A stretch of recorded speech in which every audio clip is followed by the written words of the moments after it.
বন্ধুরা, যখনই মিষ্টি খেতে ইচ্ছে করবে দোকান থেকে কিনে আনার কোনো প্রয়োজন নেই। ঘরে থাকা উপকরণ দিয়ে তৈরি করে নেওয়া ঝটপট মিষ্টি। আসসালামু আলাইকুম everyone, welcome back to my channel. আবার চলে আসলাম নতুন আরেকটা মিষ্টির রেসিপি নিয়ে। তো দেশ এবং দেশের বাইরে থেকে যারা এই মুহূর্তে ভিডিওটা দেখছেন সবাইকে অসংখ্য ধন্যবাদ, আমন্ত্রণ আমার ভিডিও দেখার জন্য। তো চলুন কথা বাড়াবো না। তো প্রথমে এখানে প্যানে আমি নিয়ে নেব লিকুইড দুধ। তো দুধ আমি এখন গরম করে নেব। বন্ধুরা, যে যেখানে ভিডিওটা দেখছো স্কিপ করো না। স্কিপ করলে কোনো না কোনো অংশ মিস হয়ে যাবে, তখন তোমরা বাসায় আর পারফেক্ট তৈরি করতে পারবে না। আর নতুন বন্ধুদেরকে বলবো, নতুন বন্ধুরা তোমরা ভিডিও দেখবে আর সাবস্ক্রাইব করে চ্যানেলের পাশে থাকবা। তো এখানে কিন্তু আমি দুধটা ভালো করে বলক করে নেব। আর এখানে আমি এখন অ্যাড করব লবণ আর সুজি। এখানে আমি 1 কাপ সুজি দিয়ে নিচ্ছি। এখানে আমি মিষ্টি তৈরি করব সুজি, দুধ আর চিনি আর ময়দা দিয়ে। ঝটপট যেরকম বাসায় মিষ্টি কিছু খেতে ইচ্ছে করলে এইভাবে তৈরি করা যায়, এইভাবে আমি তৈরি করে তোমাদেরকে দেখিয়ে দিচ্ছি। তোমরা চাইলে এখানে লিকুইড দুধের পরিবর্তে তোমরা গুঁড়ো দুধটাও দিতে পারো, কোনো অসুবিধা নেই। ওই ক্ষেত্রে তোমরা পানি দিয়ে তারপরে এই মানে ডোটা তৈরি করে নিতে পারো। তো এখানে আমি দিয়ে দেবো এখন ময়দা 1 কাপ। আর আমি আগে সুজিটা মানে একটু সেদ্ধ করে নিয়েছি, কারণ ময়দার সাথে সুজিটা একটু আগে পরে দিলে ভালো হয় সেদ্ধটা। তো আমার কিন্তু সুন্দর করে একদম সিদ্ধ করা হয়ে গেছে, একটা ডো তৈরি করা হয়ে গেছে। আর এই ডোটা একদম সফট ডো তৈরি করতে হবে। তো কে কোথা থেকে ভিডিওটা দেখছো বন্ধুরা অবশ্যই কমেন্টে জানাবে। একটু ধৈর্য সহকারে ভিডিওটা দেখবে বন্ধুরা, অনেক কিছু শিখতে পারবে ভিডিও থেকে। তো আমার কিন্তু ডো তৈরি করে শেষ। এবার একটা ফিরেতে আমি নিয়ে নিলাম। আর ডোটা কতটা সফট সেটা তো তোমরা চোখে দেখতে পাচ্ছ বন্ধুরা। আর এই ডোটা আমি ভালো করে এবার মথে নেব। যতটা তোমরা মথে নেবে ততটা এই মিষ্টিটা ফুলবে আর অনেকটাই সফট হবে। তো আমার কিন্তু ডোটা আমি আমার মন মতো করে ভালো করে একদম মথে নিয়েছি। এখন এই ডো থেকে আমি ছোট ছোট লেচি কেটে তারপরে এরকম লম্বা করে নিয়ে নিব। আর এই লম্বা করে তারপরে একটা ডোনাট শেপ দিয়ে নেব। তোমরা চাইলে রুটি বড় করে রুটি করে তারপরে যে কোনো কাটার দিয়ে কেটে নিতে পারো, তবে আমার হাতের কাছে ছিল না তাই আমি এরকম করে নিচ্ছি।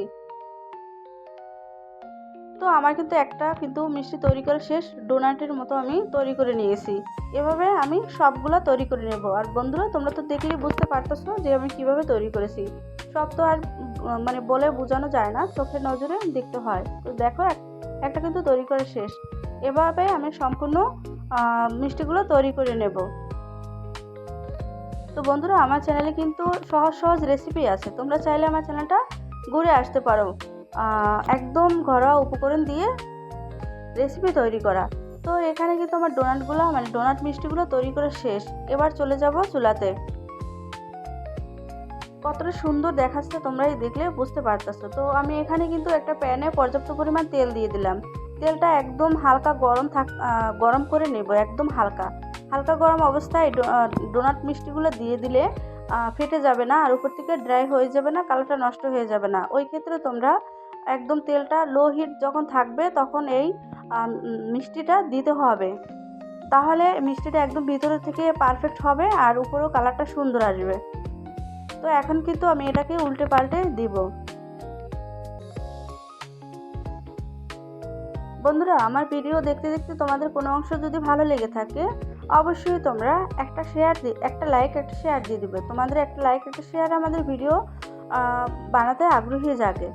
আর সম্পূর্ণ ভিডিও দেখে সুন্দর একটা ভিডিওমূলক কমেন্ট করবে। আমি এখন কিছু কথা বলবো। আমার অনেক আপুরা আছে ভিডিও দেখে যায়, তখন ওইখানে টাইম লিখে যায় আর বলে যে ভিডিও ইনশাল্লাহ দেখা শুরু করলাম। এগুলো প্লিজ লিখবেন না, তাহলে সমস্যা হয়।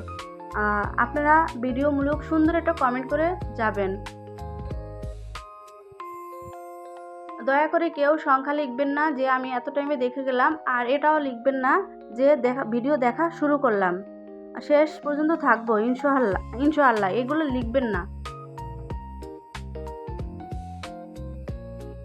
তো আমার কিন্তু ডোনাটগুলো আমি সুন্দর করে তারপর লো হিটে ভেজে নিচ্ছি। আর ধৈর্য সহকারে এই কাজটা করতে হবে বন্ধুরা লো হিটে, তাহলে কিন্তু একদম সুন্দর একটা কালার আসবে আর ভিতরে কোনো রকম কাঁচা থাকবে না। কথা বলতে বলতে কোনো মানে কিছু যদি আমার কথায় ভুল হয়ে থাকে প্লিজ বন্ধুরা তোমরা ক্ষমা দৃষ্টিতে দেখবে, কারণ আমি কথা বলতে গেলে অনেকটাই জড়িয়ে যাই, এমনি কথা বলতে পারি, ভয়েস দিতে গেলে খুবই ভয় লাগে আমার। তো আমার কিন্তু মিষ্টিগুলো অলরেডি সুন্দর একটা কালার চলে আসছে আর ভেজে নিয়েছি এক ব্যাচ। আমি দ্বিতীয় ব্যাচ তোমাদেরকে ভেজে দেখিয়ে দিব। আমার মন চায় আমি সবই তোমাদের কাছে শেয়ার করি, কিন্তু ভিডিওটা বড় হয়ে যাবে এই কারণে আমি দেখাই না। তো আরও একবার আমি ভেজে নিচ্ছি। দেশ এবং দেশের বাইরে থেকে ভাইয়া অ্যান্ড আপুরা যারাই আমার ভিডিওটা এই মুহূর্তে দেখতেছেন সবাইকে আমার তরফ থেকে অনেক অনেক দোয়া এবং ভালোবাসা।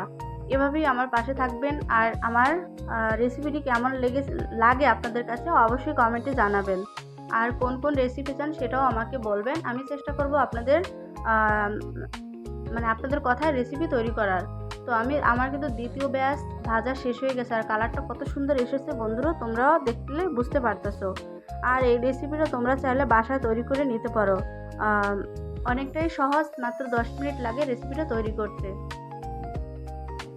তো এভাবে আমি ভেজে নিলাম, ভেজে নিয়ে এটাকে সাইডে রেখে তারপরে আমি একটা চিনি দিয়ে তারপর শিরা তৈরি করে নেব।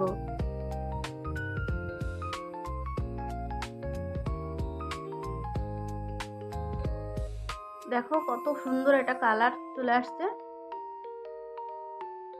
এখন এখানে আমি দিয়ে দেবো 1 কাপ পরিমাণ পানি, দিয়ে দিলাম 3টে এলাচ ফাটিয়ে। এই এলাচটা দিলে সুন্দর একটা ফ্লেভার আসে, যখন এই মিষ্টিটা খাবো সুন্দর একটা ফ্লেভার আসবে, খেতে ভালো লাগবে। তো এখানে আমি অ্যাড করব চিনির পরিমাণটা একদম আপনাদের নিজের ইচ্ছে মতো করবেন, কারণ আপনারা কে কোন রকম চিনি পছন্দ করেন সেই রকমই দিবেন। আর এখানে আমি সৌন্দর্যের জন্য একটু মানে ফুড কালার দিয়ে দিলাম, একদম অপশনাল, তোমরা চাইলে ফুড কালার দিতে পারো, না চাইলে তোমাদের স্কিপ করতে পারো, কোনো অসুবিধা নেই। তো এখানে কিন্তু আমার শিরাটা একদমই তৈরি করা হয়ে গেছে। এখন দিয়ে দিলাম সেই মিষ্টিগুলা, এটাকে ভালো করে একদম নেড়ে চেড়ে শিরার ভিতরে ডুবিয়ে এমন পর্যায়ে মানে এমনভাবে করতে হবে শিরাটা যেন এই মিষ্টির ভিতরে চলে যায়। তোমাদেরকে শেষে আমি দেখিয়ে দেবো যে কিভাবে বুঝবে যে মিষ্টিগুলার ভিতরে মানে শিরাটা চলে গেছে। তো এভাবে আমি সবগুলো ভেজে নেব। আর বন্ধুরা আমার রেসিপিটা কেমন হয়েছে অবশ্যই কমেন্টে জানাবেন। তো যদি ভালো লেগে থাকে অবশ্যই লাইক শেয়ার সাবস্ক্রাইব করে চ্যানেলের পাশে থাকবেন আর সুন্দর একটা কমেন্ট করবেন। আর দেখা হবে নতুন কোনো ভিডিও নিয়ে। এই পর্যন্ত সবাই চোখ রাখুন আমার চ্যানেলের উপরে। তো আমি এখন দেখিয়ে দিব আর সার্ভ করে নিচ্ছি একটা প্লেটে, কতটা তুলতুলা কতটা নরম, তার মানে এটার ভিতরে একদম শিরা চলে গেছে। দেখো, তো সবাই ভালো থাকবেন, আল্লাহ হাফেজ।